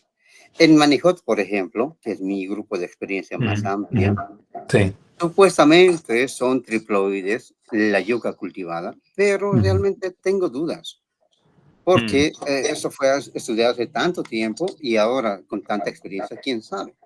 Yo creo que no son triploides, pero ahora mi pregunta va por ahí. Ok, principalmente en tu estudio, ¿qué tú piensas que es mejor? ¿Empezar con un estudio general o más para Sudamérica? O sea, hablando de Mekong, ¿no? de Meconium. ¿Dónde a ti te gustaría empezar con pensar en un estudio así como que más completo e integrativo, que no sea un solo país, sino otros países? ¿Qué piensas? Claro. Yo creo que, bueno, los Andes serían genial, ¿no? El, yo, yo creo que todavía el problema que tenemos en cuanto a, digamos, Meconia, es que conocer todas las especies es algo difícil todavía. Por ejemplo, en la ceja de selva de Perú, están describiendo especies todos los días, casi todos los días, ¿no? Porque todavía hay mucho que conocer. Bueno, eso no debe ser un impedimento tampoco, ¿no? O sea, trabajas con lo que conoces y listo, ¿no? En cuanto a preguntas biológicas, edáficas, ecológicas, ¿no? Pero, pero sí, eso sí a veces puede llegar a ser un impedimento. Pero yo creo que sí, un trabajo de los Andes sería increíble, ¿no? Entre países. ¿Cuál sería tu inicio? ¿Dónde empezarías? ¿Cuál sería tu punto principal para empezar un trabajo en los Andes, así como que entre apoyo de distintas instituciones, entre países, así como que un Ujú. trabajo bien consensuado? ¿Qué dices? Sí. Bueno, como trabajo mucho en Perú y trabajo mucho con la gente del Museo de Historia Natural de Lima, y he trabajado con la gente de Oxa también en Oxapampa, tal vez eso podría ser un buen lugar para iniciar, ¿no? Y luego yo he trabajado en el Herbario Nacional de La Paz. Entonces, no sé, con esas dos instituciones podría ser muy bueno. Usted, Moisés, ¿en dónde? eh, en do- eh, ah, a ver, es que yo no veo su apellido. Mendoza Cifuentes. Mendoza Normalmente no pongo mi Cifuentes. nombre. Normalmente Ya. no pongo mi nombre, ok. Fénix soy yo. Ya, pero te digo lo siguiente. Sí. Yo trabajo en Santa Cruz normalmente, Santa Cruz, Ujú. Bolivia. Sí. Pero igual, apoyo, ayudo y trabajo con todos los herbarios de Bolivia. Si alguien dice que miente, Ya. que diga ahora. Pero la pregunta es, Miconia y otros grupos de melastomatiasa son tan Sí. grandes que Sí. necesitan mucho estudio. ¿Qué Sí. te Es cierto. parece pensar en impulsar un proyecto así más grande tal vez para otro financiador un poco más grande. Ujú. Y no solo pensar en Bolivia, sino Perú, que tenemos mucha afinidad, Sí, sí. y otros países también. Cuando tú quieras, me mandas un mensaje y yo estoy abierto. Y te digo algo, tienes todas las facilidades que quieras acá en Bolivia, desde mi institución, Herbario del Oriente Boliviano, por si acaso. Bueno, USC. bueno, muchísimas gracias, muchísimas gracias. Me encantaría ir a Santa Cruz. Cuando estaba en Bolivia el año pasado no pude por falta de tiempo y otros asuntos, entonces me encantaría visitarlos. Sí. Tu error, no me hablaste, qué vergüenza. Ah, Ok, es una broma, tranquilo. Gracias. Cuando quieras, ya sabes, aquí te sí. espero y me mandas un mensajito. Verás muchas cosas de melastomateasis y más otras cosas. De hecho, aprovecho y hablo a toda Latinoamérica. Muy bien. Muy Bolivia bien. tiene mucha biodiversidad. Entonces, si alguien quiere hacer una investigación, están bienvenidos. Aprovecho y les digo, cualquier cosa, son bienvenidos y cualquier ayuda tienen de mi parte. Gracias. A usted. Gracias Moisés, gracias Lucas. Santiago Franco también habla de la época de floración y fructificación, sugiere que son importantes. Continuando con lo que él estaba hablando. Y Julián Herrera pregunta, analizando la forma tan variada de los estambres que nos mostró en las fotos, ¿usted cree que las plantas se dividieron en tantas especies porque necesitaban adaptarse a diferentes polinizadores, a diferentes abejitas? ¿O cree que fue porque sus semillas llegaron a lugares aislados y evolucionaron por separado cada uno? Dos buenas preguntas. La época de floración y fructificación es sumamente interesante. Hay algunas, digamos, enfocándonos nada más en las Antillas, hay algunas especies que florecen, fructifican todo el año. O sea, tú puedes ir ahora mismo, colectarlas, están floreciendo, fructificando, puedes ir en noviembre, puedes ir cuando quieras, ¿no? Y hay otras especies que por lo que sabemos solamente están floreciendo, fructificando una vez al año, o por lo menos durante un periodo súper corto, ¿no? Entonces, yo creo que eso también influye en la especiación de estos grupos. Pero entonces no hay un patrón así sumamente sencillo para todas las especies. Fluctúa bastante dependiendo de la especie, ¿no?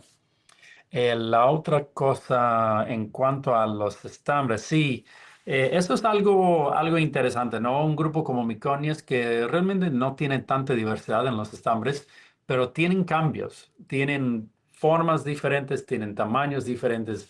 A veces el poro en vez de ser apical es un poco más ventral o un poco más dorsal. Entonces se supone que cualquier polinizador cualquier tipo de abeja, que está metiéndose para sacar el polen, lo está tal vez agarrando o vibrando de una forma diferente para que salga. Todas esas cosas, o sea, no tenemos muy bien claro qué podría estar pasando ahí, pero es muy obvio que debería tener algo que ver con la evolución con los polinizadores y las diferentes especies, ¿no? Especialmente por el tamaño de la flor, el tamaño de las anteras y la forma de las anteras, ¿no? Aquí mismo en la Florida tenemos unas especies de rexia.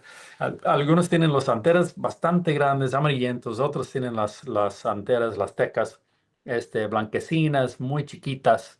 Y Agnes Tellinger ha hecho un trabajo de polinización de ese grupo y al parecer las abejas más grandes están yendo a las flores, las que tienen las anteras y flores más grandes, y tratan de ir a las pequeñas, pero como que son tan pequeñas, eso excluyen un poco las abejas más grandes. Entonces las abejas más pequeñas de familias Alicteae y esas tienen que ir a las flores más pequeñas. Entonces ese cambio de tamaño, color, todo eso influye, o sea, y también se ha evolucionado con los polinizadores. Yo creo que influye mucho en toda la comunidad de polinizadores que podría usar diferentes formas y colores y todo de las flores. Sí, buena pregunta. Sí. Gracias, Lucas. Invitado también a Colombia, a los Andes de Colombia. Hay muchas miconias, está lleno de Uf, miconias. Hace falta una clave, una muy buena sí. clave, un buen estudio filogenético de las miconias de las regiones altas de Colombia. Invitadísimo cordialmente a Uf, venir me aquí encantaría. a la UPTC. Andrés Felipe pregunta, con respecto a los cambios geográficos mencionados, ¿puede ser interesante colectar polinizadores de Melastomataceae? Sí, claro que sí, podría ser, o sea, sería súper interesante colectar los polinizadores para categorizarlos, ¿no? Y también si podrías coplar esa información con la morfología de la flor, ¿no? Yo creo que sería muy interesante y podrías luego ver patrones de polinizadores, evolución de los caracteres de la flor, ¿no? Y además la ecología, ¿no? Entre regiones porque seguro la comunidad de insectos va a cambiar mucho del bosque nublado hasta una zona mucho más baja o selva baja, ¿no? Entonces sí, sería bastante buen trabajo hacer eso. Doctor, una pregunta, es que yo trabajo, pues parte de mi trabajo en el área es dieta vegetal, relaciona la dieta vegetal con el bioma, entonces yo lo que hago es colectar pues materias fecales y en las materias fecales he encontrado melastomataceae, materias fecales de oso de anteojos, de venado y otras especies de mamíferos, pero tengo, digamos, mucho desconocimiento en especies polinizadoras, a pesar de que haya Mm, literatura. Como usted dice que hay poca información, entonces, sí. si yo empezara a hacer este trabajo de colectar insectos o polinizadores y los pudiera acercar a la Universidad del Valle, en el cual trabajo, hay modo de poder hacer una evaluación de eso. Sí. O sea, ¿sabes qué? Cualquier observación de polinizadores que podrías hacer vincularlo con la especie de Melastomataceae, cualquier observación que podrías hacer sería bastante buena información para añadir a lo que sabemos sobre el grupo, ¿no? Porque tenemos tan poca información, tenemos que inferir basándonos en la morfología de las flores muchas veces, porque hay tan pocos estudios de polinización del grupo. Así que, claro, cualquier información, cualquier dato que puedes conseguir sería bastante bueno. Gracias, Lucas. Aquí en el chat nos compartieron una tesis, el enlace para ir a una tesis de biología floral y polinizadores de Melastomataceae, por si alguien quiere Buenísimo, consultarlo. Y buenísimo, pues, buenísimo. si no hay más preguntas, me gustaría que Lucas, como nos mencionó al comienzo, nos dejó un poquito antojados de hablarnos un poquito de ampliar un poco más sobre las aventuras con Walter. ¿Y qué mensajes también le quieres hacer llegar a los estudiantes que están aquí escuchándonos, que están aprendiendo y que son quienes tenemos que continuar motivando para que hagan este tipo de estudios que tanta falta nos hacen en cada país? Sí, claro, Andrea, puedo hablar un poco más de Walt. Siempre puedo hablar de él. Era, o sea, una persona única, ¿no? O sea, tenía el cerebro así como enciclopedia. Podrías preguntarle cualquier cosa, no solamente de plantas, de religión, o sea, él tenía tanta información en ese cerebro y había estudiado tantas cosas hasta la evolución del lenguaje, ¿no? Entonces era un tipo de persona que siempre tenía algo interesante, no solamente algo que decir, sino que algo interesante que te hacía pensar. Siempre. Eh, bueno, para darles alguna idea de cuán amante de las plantas era Walter Judd, les voy a dar de hecho es una historia de Richard Abbott, Andrea, tu gran amigo Richard. Ellos estaban en la República Dominicana colectando plantas en, no sé, la cordillera central o algo así. Y Walt siempre estaba enseñando, siempre. Ni sabía que estaba enseñando, pero estaba enseñando siempre, ¿no? Ellos estaban colectando una eugenio, algo así, una mericacia, perdón, una mertacia. Y él había agarrado un ramo para poner a la prensa o algo así. Y estaba hablando con la gente en el grupo, la mirtaza y que esto, que otra cosa. Y lo que pasa, él había comido algo que le cayó mal al estómago. Y, y bueno, estaba como que entre arrojándose y ese tipo de cosas, pero seguía colectando porque estaba ahí para las plantas, para colectar, ¿no? Entonces lo iba a hacer sí o sí. Pues bueno, tenía este ramo de mirtaza y estaba hablando que la mirtaza, que esto, que otra cosa. Y Richard me dice que se puso una cara así medio pálida y se va de cuatro arrojando, arrojando, arrojando y se sube y dice, ya, como estaba diciendo, las mirtáceas y seguía hablando, ¿no? O sea, como si no hubiera pasado nada. Eso era muy típico de Walter Judd, como era tan amante de las plantas. Este, eso era muy típico de él. Eh, otra cosa que podría decir de Walt, él y yo trabajamos mucho hasta aquí mismo en Florida, ¿no? Haciendo salidas del campo para colectar plantas. Y lo interesante de él es que él podría haber visto una planta por los últimos 40 años miles de veces y cada vez que lo veía lo decía, ay, pero qué maravilla, que esto, que otra cosa, que tiene este tipo de tricoma, que tiene este no sé, sistema de pigmentos y no sé qué, no sé cuánto, él siempre estaba animado, ¿no? Y eso también es lo que le hacía un bastante buen maestro, un bastante buen profesor, porque a los estudiantes, hasta estudiantes de biología general, que tomaban sus cursos de botánica, la forma de que él hablaba y su entusiasmo siempre los hacía, pero enamorarse de las plantas, ¿no?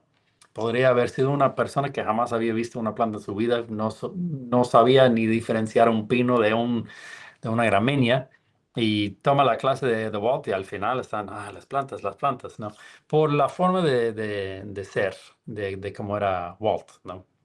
Y era típico de él, era una persona única y una gran inspiración para tanta gente. O sea, el libro que escribió, ¿no? El de Sistemática de Plantas, eh, se usa en todo el mundo.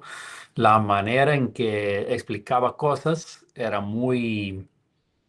siempre pensando en su audiencia y terminología y ese tipo de cosas. O sea, era un profesor total, ¿no? Sí, buenísima gente. Y yo tuve, o sea, muchísima suerte de poder trabajar con él por tantos años.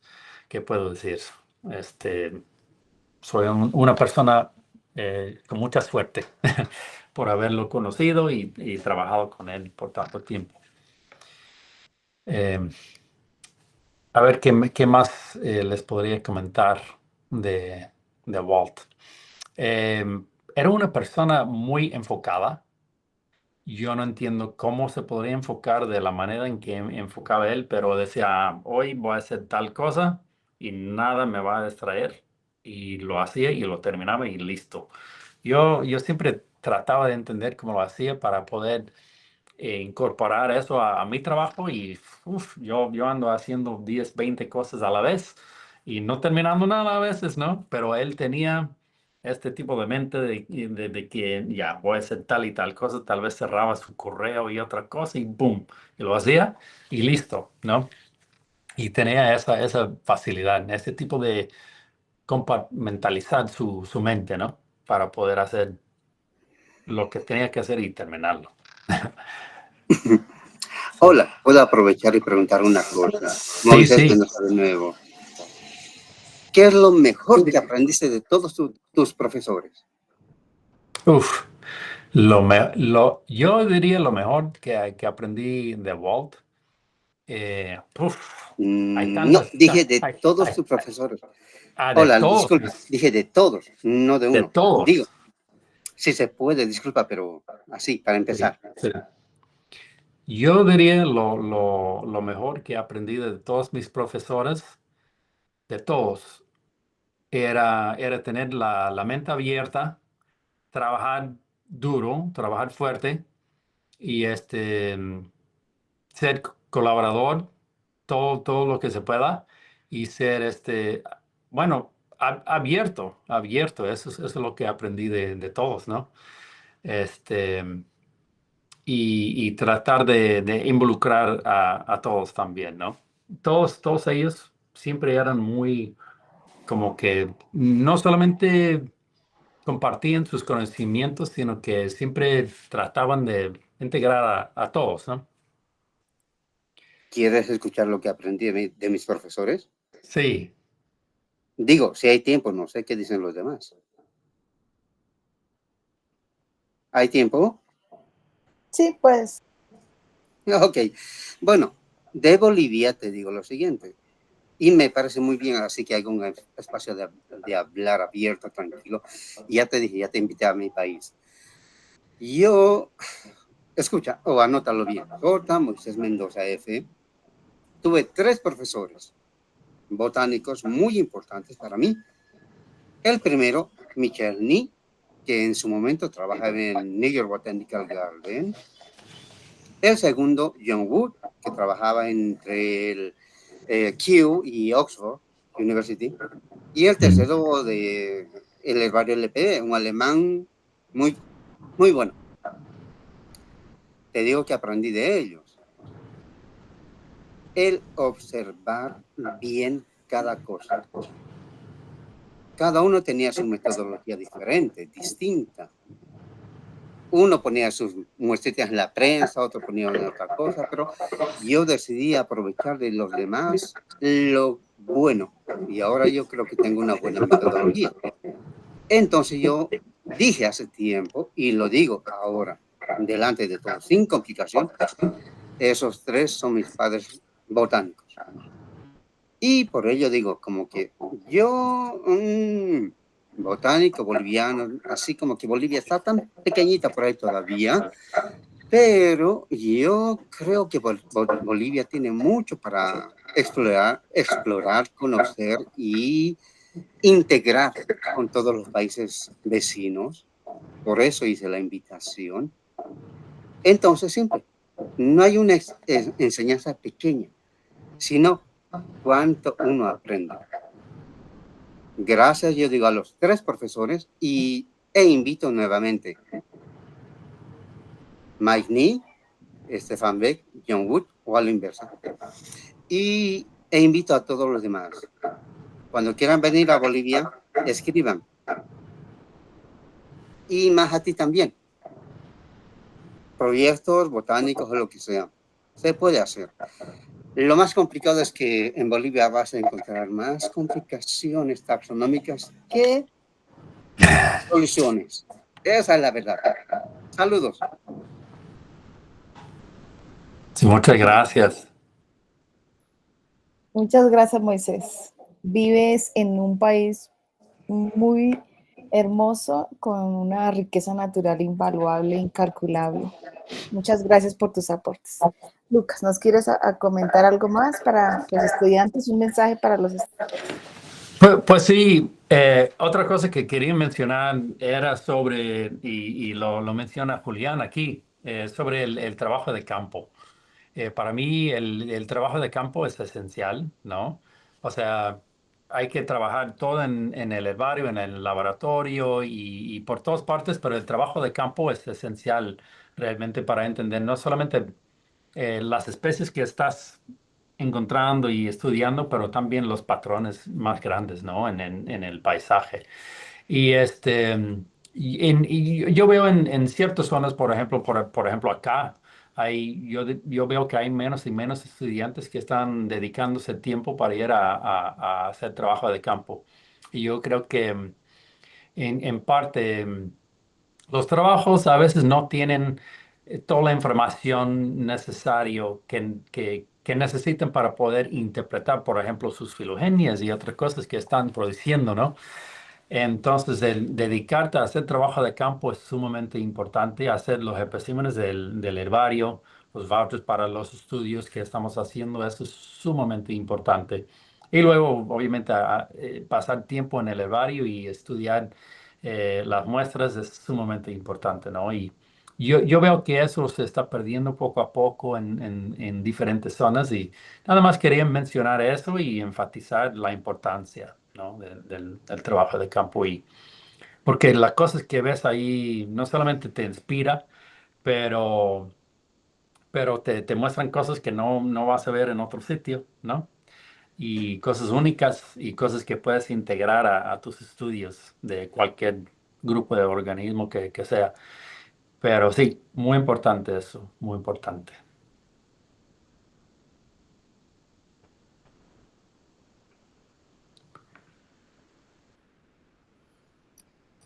Y en el trabajo de herbario, ¿qué les quieres recomendar?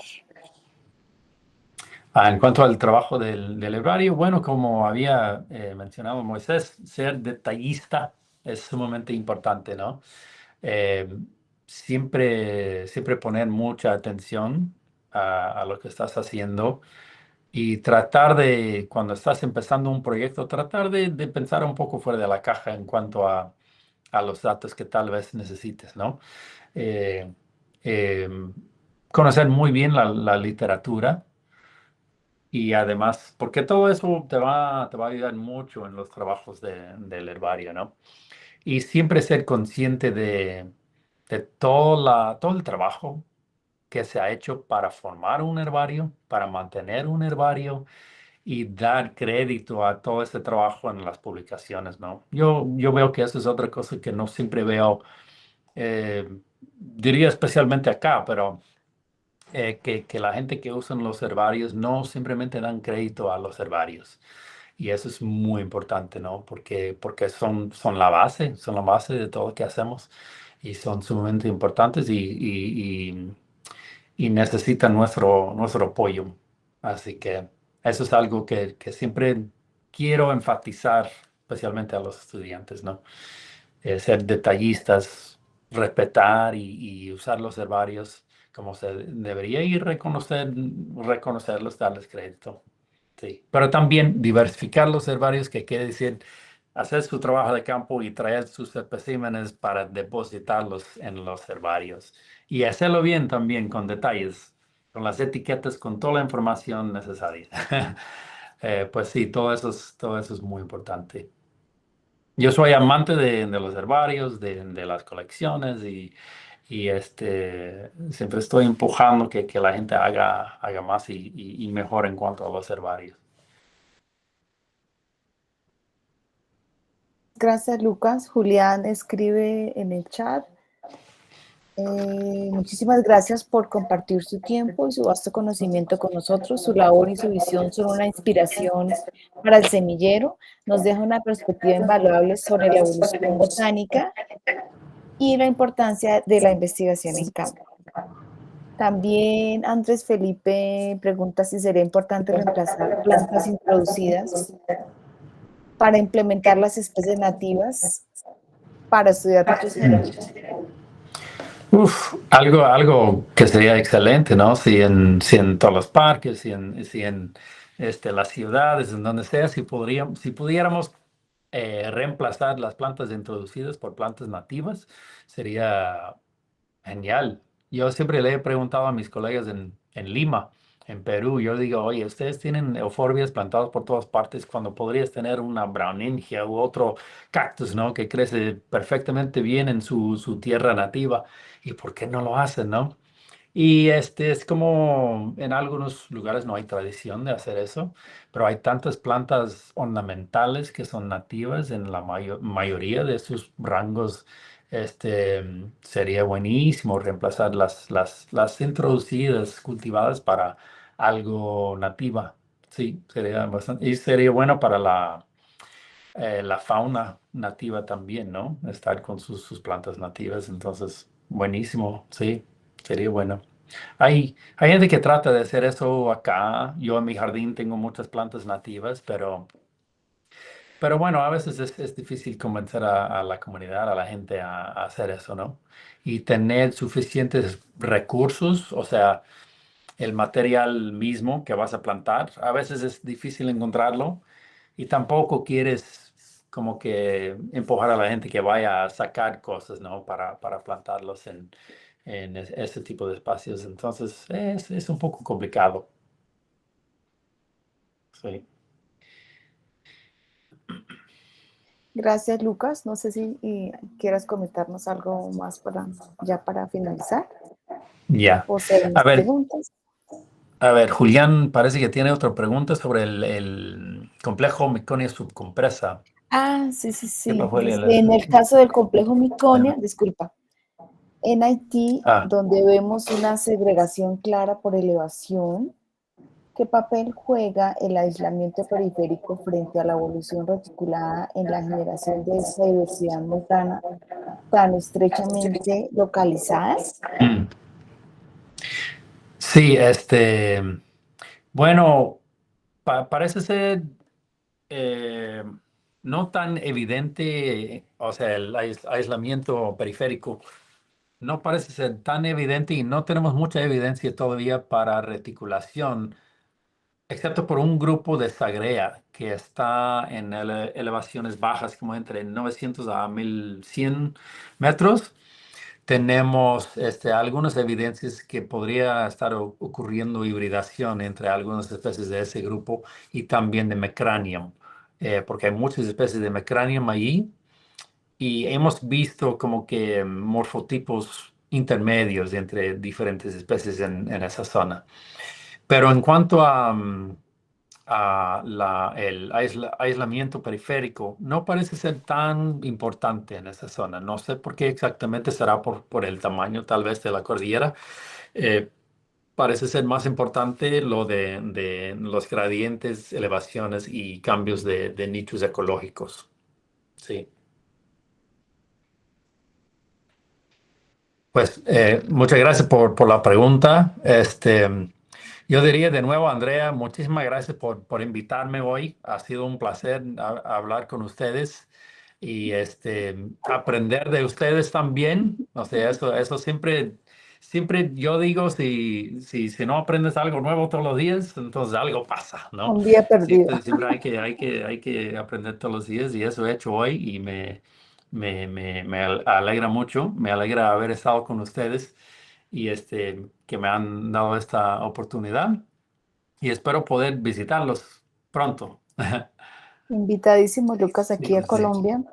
Hay mucho por trabajar y por hilar con todo Sudamérica sobre la cordillera de los Andes. Entonces, muchísimas gracias a ti por atender nuestra invitación, por dedicar este espacio, porque no solamente son estas 2 horas, sino todo el tiempo que has usado para atender lo que necesitábamos para preparar el espacio, a los estudiantes por el tiempo que le han dedicado también extra para organizar el evento, que todo es tiempo, es muy valioso y pues qué bueno que fue muy bien retribuido con tu conocimiento, escucharte.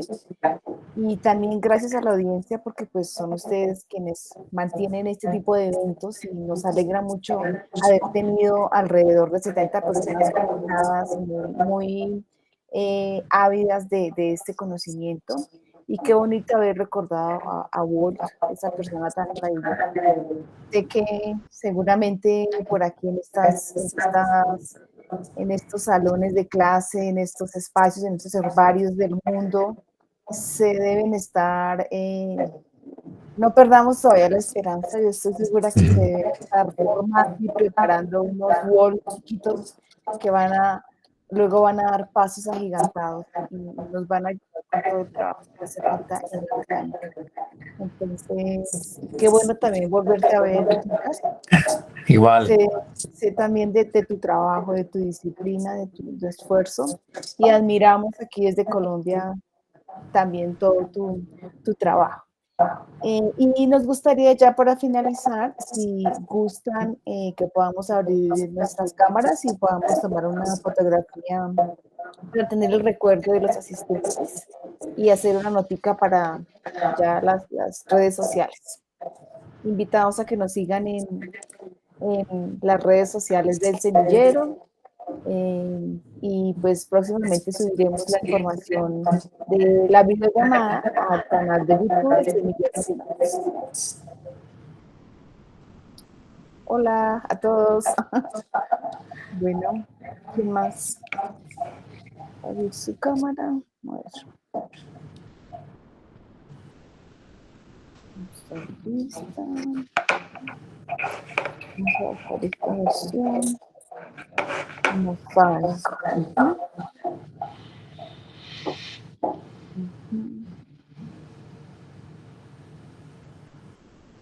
Hasta luego, muchas gracias por la información.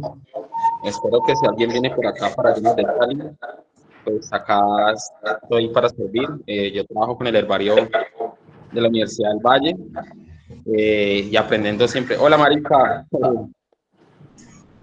Hola Felipe, pensé que te había pasado algo y nos habíamos perdido, pero re bien haber estado en esta charla.